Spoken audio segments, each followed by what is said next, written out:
Oi pessoal, bem-vindos a mais um vídeo aqui do meu canal. Se você ainda não é inscrito, vou pedir para que você se inscreva, para que você curta esse vídeo, para que você compartilhe esse vídeo com mamães, futuras mamães, para que esse vídeo aí alcance o maior número de mulheres possíveis e que de alguma forma eu consiga ajudar com o conteúdo que eu tô gravando aqui hoje, tá? Vamos lá, bora para o vídeo. Bom, quando a gente fala de conselhos, né, e dicas na maternidade, tem muita gente que não gosta, tem muita gente que é resistente, e posso dizer que eu sou essa pessoa também um pouco teimosa, um pouco gosto de fazer do meu jeito, mas eu nunca deixo também de ouvir. Eu ouço o que as pessoas me falam e coloco em prática aquilo que para mim faz sentido, aquilo que, né, para minha família, para minha casa faz sentido. Então, hoje eu quis trazer aqui para você que está grávida ou você que está tentando engravidar, você que já é mãe, às vezes está com um bebezinho aí em casa, está se sentindo perdida.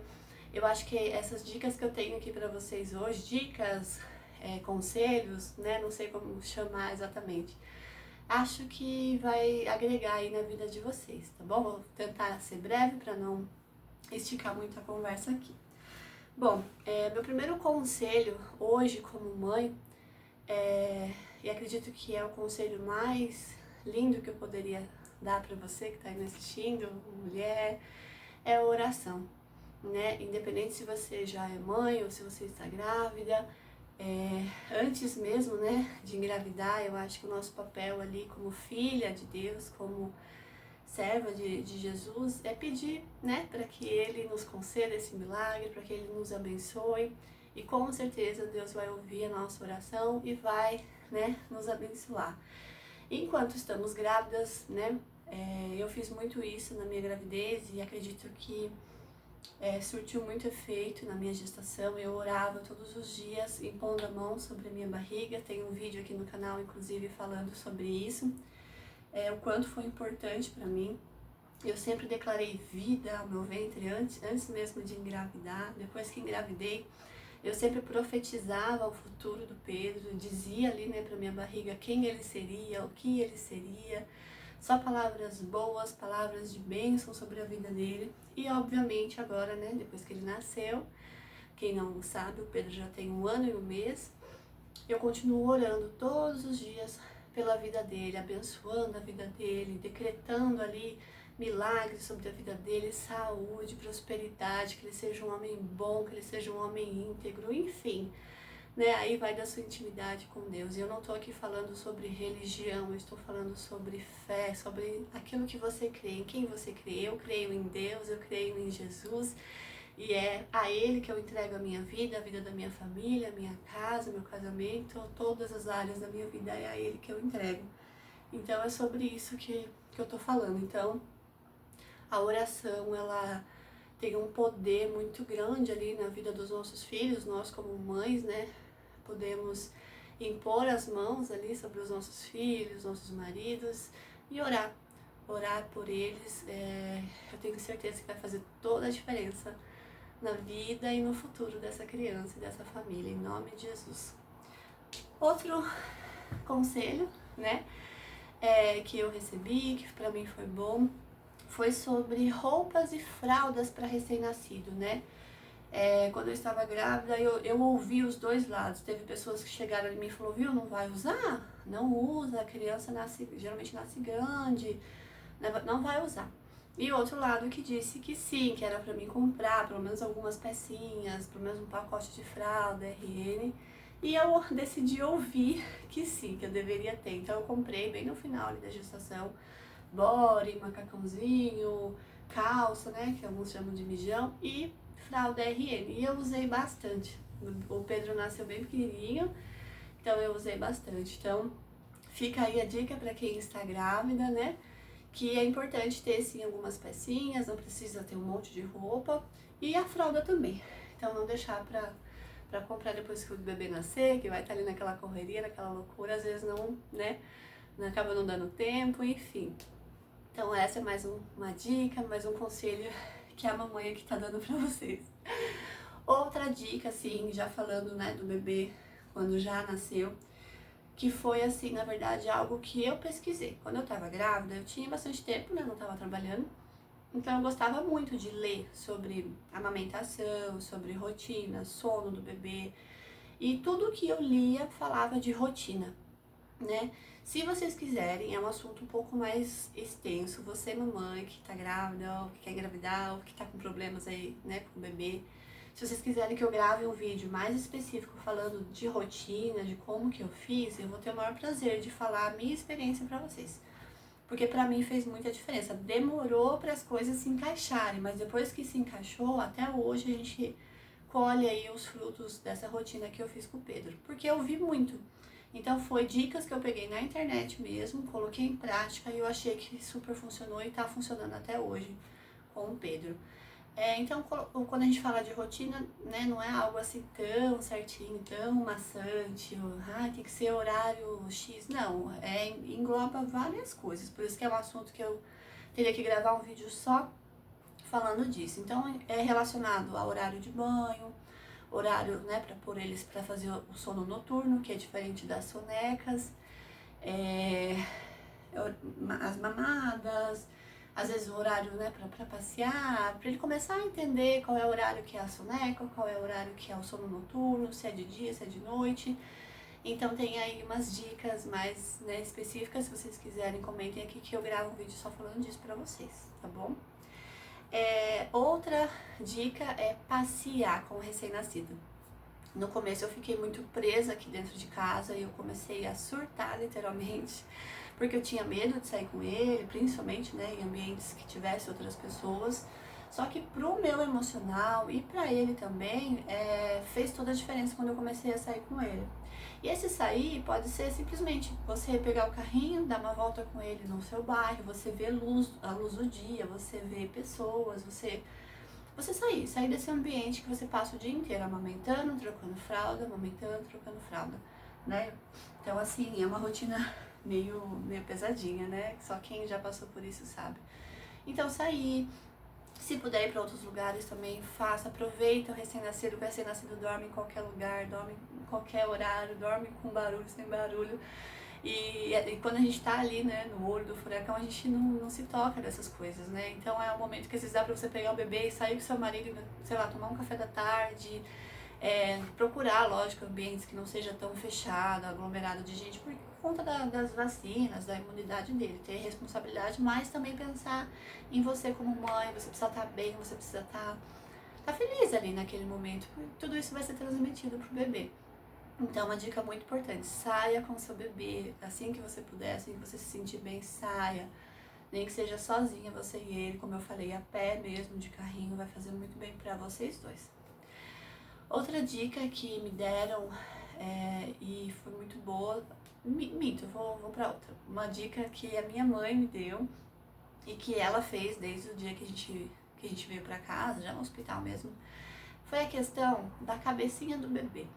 Os pediatras, né, eles nos aconselham a deixar o bebê dormindo de barriga para cima por conta de refluxo, conta de, né, ele gorfar ali e acabar engasgando, né, com o próprio gorfo. Então eles indicam que o bebê durma com a barriga para cima. Automaticamente as mães ali, principalmente, né, mães de primeira viagem, como eu, por exemplo, deixa eu arrumar a câmera aqui que tá caindo um pouquinho. Se minha mãe não tivesse, talvez, me falado isso, eu não teria me atentado. Então, qual que é a tendência? A gente deixar o bebê o tempo todo. Toda vez que eu colocar o bebê pra dormir, eu vou colocar ele de barriga pra cima. E a cabecinha do bebê, ela é muito molinha, então ela vai desenhando. E o que tem acontecido? A cabeça do bebê acaba ficando achatada, aquela cabeça estranha, assim, né? Não fica aquela cabeça redondinha, bonitinha. Então, o que minha mãe fazia? Nas sonecas, ela sempre trocava. Então, essa soneca aqui ele vai fazer desse ladinho. Na outra soneca, desse ladinho, uma outra, barriga pra cima. Por quê? Uma que a gente também não colocava ele pra dormir imediatamente após uma mamada. Então, ele mamava, ficava um tempinho ali pra arrotar, né? Enfim. E depois colocava ele no berço. E aí a gente ia gravando, ó, essa soneca foi lá direita, essa aqui foi lá esquerda, então a gente sempre ia trocando. E acabou que assim, deu muito certo, a cabecinha do Pedro é super redondinha, super bonitinha. A gente também sempre de olho, sempre monitorando, né, nunca largava o bebê lá e e, e a Deus dará, então sempre olhando, né? Então essa é uma dica que talvez muita gente não fale sobre isso, mas que eu achei que foi importante, fez a diferença. Conheci outras pessoas que tiveram problemas com seus bebês depois de ter que usar aquele capacete, né, para poder desenhar a cabecinha, e acaba judiando, né, da criança. Então, mais uma dica aí que pra mim deu muito certo. Outra dica que eu queria dar pra vocês é pra quem já pensa, né, durante ali, talvez já tá grávida ou já está, né, com o bebê ali há alguns meses e tá pensando já em fazer o desmame, enfim. Quando eu engravidei, eu já coloquei na minha cabeça que eu não queria amamentar muito mais do que 6 meses. Eu falava, não, eu vou dar o que é importante pra ele, né? Todo mundo fala que é de 1 a 2 anos, eu sei, tá? Mas eu, como mãe, queria amamentar ele por uns 6 meses, porque ele já ia começar a comer, enfim. Então, tive algumas amigas que tiveram bebês antes de mim e elas me deram essa dica. Ela falou, Mi, a minha filha não pegou mamadeira, a outra não pegou fórmula, de jeito nenhum, tentei de tudo, não deu certo. E elas falam pra mim, o quanto antes você puder oferecer uma mamadeira com fórmula para ele experimentar, para ele se familiarizando com o sabor e com o bico e tudo mais, vai ser melhor pra você, me escuta, faz isso. E aí eu falei, faz sentido. Então, quando ele fez 4 meses, eu comecei a dar uma mamadeira pra ele com fórmula à noite antes de dormir. Primeiro porque eu queria testar se melhorava o sono, né? Porque as noites são muito picadas, então às vezes eu ficava me perguntando, será que ele não tá com fome? Será que o leite não tá sendo o suficiente e aí por isso ele acorda bastante? Então eu falei, às vezes a fórmula vai pesar mais, ele vai dormir melhor. Então eu juntei os dois ali, né, pra testar. Eu esperei 4 meses, por quê? Porque 3 meses, os 3 primeiros meses do bebê, é muito comum eles terem desconfortos abdominais e as cólicas, né, que daí é algo mais grave. O Pedro teve um pouco de desconforto, gases, não foi cólica nem nada, mas ele teve. Então eu fiquei com medo de oferecer a fórmula e isso acabar piorando, porque muita gente fala que às vezes as cólicas do bebê vêm da fórmula. Então eu falei, eu vou esperar passar esses 3 meses e aí no próximo eu começo a oferecer que vou estar numa margem de segurança. E deu super certo. Ele aceitou, ele não estranhou o bico, ele não estranhou o sabor, nada. Então eu sempre mantive essa uma mamadeira na noite. E aí, obviamente, quando eu precisava sair, fazer alguma coisa e tinha que deixar ele com alguém, essa pessoa também tinha essa possibilidade de dar pra ele e dava super certo. Quando eu fui fazer o desmame dele, foi muito fácil, muito fácil. Ele tava com 8 meses, acabei estendendo mais um pouquinho, eu ia dar até 1 ano, né? Comecei a me apaixonar ali pela amamentação, falei, vou dar 1 ano. Só que ele começou a usar meu peito de chupeta durante a madrugada e as noites foram piorando, eu não dormia. Até que fui conversar com outras pessoas mais uma vez ali, né, pedir conselhos. E sei lá, 95% das mulheres falaram, quando você tira o peito, o problema acaba. Ai, sei que eu criei coragem e falei, não vou dar mais. Acordei um dia e falei, não vou dar mais. E não dei. E ele não sentiu falta, ele não pediu, ele não procurou nada, nada.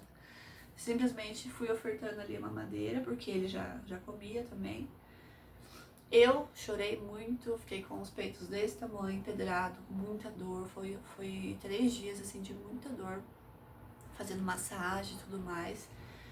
E ele feliz da vida com a mamadeira dele. Então, assim, deu muito certo pra gente, pra minha casa, pra minha família, né? Mais uma vez, tô falando de mim, da minha experiência, né? Pode ser que com você seja diferente, mas não custa, às vezes, tentar.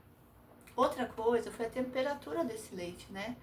Uma vez eu apertei do meu peito no meu dedo pra sentir qual era a temperatura, e é uma temperatura ambiente. Então, o que que eu fiz? Eu falei, eu vou ofertar pra ele temperatura ambiente também, pra ele não ter essa confusão. Ah, na mamadeira é quentinho e no peito não. E outra, eu não queria ficar escrava também de aonde eu fosse ter que levar garrafinha térmica com água preparada para a mamadeira dele. Eu falei, não vou fazer isso. Isso não foi nem conselho de ninguém.